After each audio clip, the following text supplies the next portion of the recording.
ದೇಶವ್ಯಾಪಿ ಅಂದರೆ ಬಹುಭಾಗಗಳಲ್ಲಿ ಎಲ್ಲ ಅಲ್ಲ, ವರುಣನ ಆರ್ಭಟ ಆಗಬಹುದಾದ ಕಡೆ ಎಲ್ಲ ಆಗಿದೆ. ಮಹಾರಾಷ್ಟ್ರದಲ್ಲಿ ಮತ್ತೆ ಎಂದಿನಂತೆ ಅತಿ ಹೆಚ್ಚಾಗ್ತಾ ಇರೋದು. ರಾಯಗಢದಲ್ಲಿ ಇವತ್ತಿನ ಉಪಗ್ರಹಗಳ ಆಧಾರದಲ್ಲಿ ಒಂಚೂರು ಕಡಿಮೆ ಆಗಬಹುದು ಆ ಭಾಗದಲ್ಲಿ. ನಮ್ಮಲ್ಲೂ ಮಳೆ ಇಳಿಬೋದು ಕೆಳಕ್ಕೆ ಅನ್ನಿಸ್ತಿದೆ ಮೋಸ್ಟ್ಲಿ. ಮಹಾಲಕ್ಷ್ಮಿ ಗುರಲಕ್ಷ್ಮಿ ಬಾರಮ್ಮ ಸಿದ್ದರಾಮಯ್ಯ, ಮಹಾಲಕ್ಷ್ಮಿ ಸಿದ್ದರಾಮಯ್ಯ ಬಾರಮ್ಮ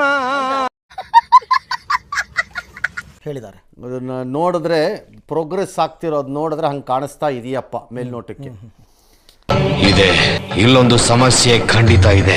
ಇನ್ನು ರಾಯಗಢದಲ್ಲಿ ಭಾರಿ ಮಳೆ, 3000 ಸಿಲಿಂಡರ್ಗಳು ಅಲ್ಲೆಲ್ಲೋ ಗ್ಯಾಸ್ ಪ್ಲಾಂಟ್ ಇತ್ತಂತೆ, ಅದಕ್ಕೆ ಬಂದಿದೆ ಕೊಚ್ಕೊಂಡು ಹೋಗ್ಬಿಟ್ಟಿದೆ ಗೋಡೌನಿಂದ. ಎಷ್ಟು ವರ್ಷಗಳಿಂದ ಎದೆಯಲ್ಲಿ ಬೆಂಕಿಯನ್ನು ಇಟ್ಟುಕೊಂಡು ಏನು ಮಾಡದೆ ಆರಿಸಿಕೊಳ್ಳುವುದು ನುಗ್ಗಿದ್ರಿಂದ ಗ್ಯಾಸ್ ಪ್ಲಾಂಟ್ಗೆ ಪಾತಾಳಗಂಗಾದಲ್ಲಿ ಸಿಲಿಂಡರ್ಗಳು ಕೊಚ್ಕೊಂಡು ಹೋಗಿವೆ. ಅದೆಲ್ಲ ಕೊಚ್ಕೊಂಡೋಗಿ ಎಲ್ಲ ಒಂದು ಕಡೆಗೆ ಬಂದು ಸ್ಟೋರು ಆಗಿದೆ, ಒಂದು ಕಡೆಯಲ್ಲೆಲ್ಲ ಎಲ್ಲ ಬಂದು ಹೊಡ್ಕೊಂಡು ನಿಂತಿವೆ ದಡಗಳಲ್ಲಿ. ನಮಗೂ ಬುದ್ಧಿ ಬಂದಿದೆ. ಆದರೆ ಜನ ಸಿಕ್ಕಿದ್ದೆ ಸಾಕು ತಗೊಳ ಸಿಲಿಂಡರ್ ಅಂತ ಕಷ್ಟಪಟ್ಕೊಂಡು ಬಗ್ಗಿ ಸೇತುವೆ ಮೇಲಿಂದ ಎತ್ಕೊಂಡು ಮಾಡಿ ಎಲ್ಲ ಮಾಡಕ್ಕೆ ಟ್ರೈ ಮಾಡ್ತಿದ್ದಾರೆ. ನಮ್ಮಂತವ್ರು ಸಿಕ್ಬಿಟ್ರೆ ನುಣ್ಣಗ್ ಮಾಡ್ಬಿಡ್ತೀಯ, ತೊಳೆದು ಕಟ್ಕೊಂಡಿರೋ ಕಚ್ಚೆನು ಕಿತ್ಕೊಂಡ್ಬಿಡ್ತೀರಾ ಸುಮ್ಕಿದ್ರೆ. ಹೇಳಿದ್ದಾರೆ ಆಫೀಸರ್ಸು ಮತ್ತು ಸಂಬಂಧಪಟ್ಟ ಕಂಪನಿನವರು, ಬೇಡ ಅದನ್ನು ಎತ್ತಕ್ಕೆ ಹೋಗಬೇಡಿ, ಎತ್ತಿದ್ರೂ ಅಪ್ಪಿ ತಪ್ಪಿ ಅದನ್ನು ಬಳಸಕ್ಕೆ ಹೋಗಬೇಡಿ, ಪಾಸಿಬಲಿ ಡೇಂಜರ್ ಇರುತ್ತೆ, ಅದನ್ನು ಯೂಸ್ ಮಾಡೋದಷ್ಟು ಸುಲಭ ಅಲ್ಲ. ಅದು ಬೇರೆ ಸರ್ಕಾರಗಳು ಚಂದ್ರನಲ್ಲಿ ನೀರು ಹುಡುಕ್ತಾ ಇದ್ರೆ ಸಿದ್ದರಾಮಯ್ಯ ಸಾಹೇಬ್ರು, DK ಸಾಹೇಬ್ರು ಬಡವರ ಕಣ್ಣೀರು ಒರೆಸ್ತಾ ಇದ್ದಾರೆ. ಹುಷಾರಾಗಿರಿ ಅಂತ, ಕೇರ್ಫುಲ್ ಆಗಿರಿ. ಇಲ್ಲ ಡಮ್ ಅನ್ನಿಸ್ಕೊಂಡು ಇಬ್ಬರು ಸತ್ತು ನಿಮ್ಮ ಫ್ಯಾಮಿಲಿನಲ್ಲಿ ಸರ್ಕಾರ ಪರಿಹಾರ ಕೊಟ್ಟಿಲ್ಲ ಅಂತ ಅವ್ರು ಬಿಸಾಕೋ ದುಡ್ಡನ್ನ ತಗೊಂಡು ತಿನ್ನಿ.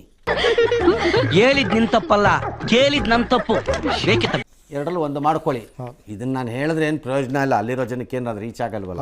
ನಗುವುದು ಅಳುವುದು ನೀವೇ ಹೇಳಿ.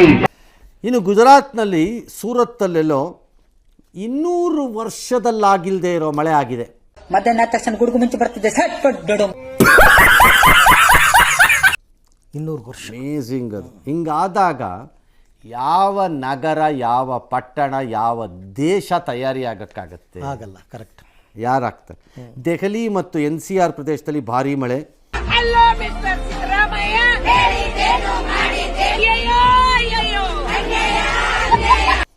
ಅಲ್ಲೂ ಎಲ್ಲ ಅಷ್ಟೇ, ಗುರ್ಗಾಂವಲ್ಲೆಲ್ಲ ಸಿಕ್ಕಾಬಟ್ಟೆ ನೀರು ತೇಲಾಡ್ತಾ ಇದೆ. ಹೌದು.